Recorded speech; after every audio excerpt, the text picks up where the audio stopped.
د هغه دیش افغان لوبغاړو ملت چې IPL بولي ته یې لیکنه کړې ده. ښه راغلاست. مهرباني وکړئ هر څه نه مخکې زموږ یوټیوب چینل درسره سبسکرایب کړئ. لوګر کرکټ انفو صفحه تل ستاسو چوپړ کې ده. لوګر کرکټ انفو د هغه دیش افغان لوبغاړو ملت ترلاسه کړ چې IPL 2020 کال بولي ته یې لیکنه کړې ده. دا نوملړ د کرکټ بورډ یوې سرچینې لوګر کرکټ انفو ته ورکړی. د دې نوملړ کې نه یوازې دا چې ځوان لوبغاړي شامل دي بلکې د ملي لوبډلې لوبډل مشر اصغر افغان، شاپور زدران، حمید حسن، سمیع الله شینواری، ګلبدین نایب نومونه هم پکې شامل دي. د IPL بولي چې د فبروري په 28مه نیټه په چنای کې د هند په وخت 3 بجې پیلېږي 1090 لوبغاړو ورته لیکنه کړې ده چې 10 افغان لوبغاړي هم پکې شامل دي. تر دې مخکې بیا دوه افغان لوبغاړي راشد خان او محمد نبی خپلې لوبډلې سنرایزر حیدرآباد ځان سره ساتلي دي او مجيب الرحمن بیا د کینګ 11 پنجاب لوبډلې پرېښی چې اوس هغه هم بولي ته وړاندې کېږي.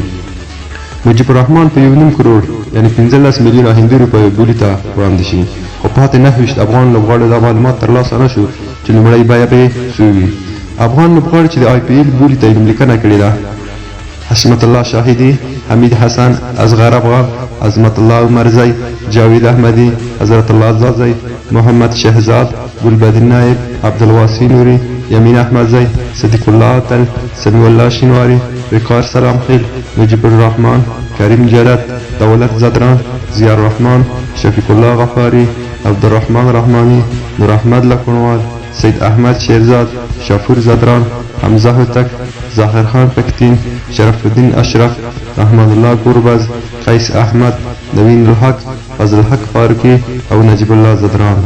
د IPL بولي ته تر ټولو کم عمره لوبغاړی لیکنه نور احمد لکونوال دی چې هغه 14 کاله دی او د هغه د اخیستو هیلې ډېرې دي. مطلب مو له دوستانو سره شریک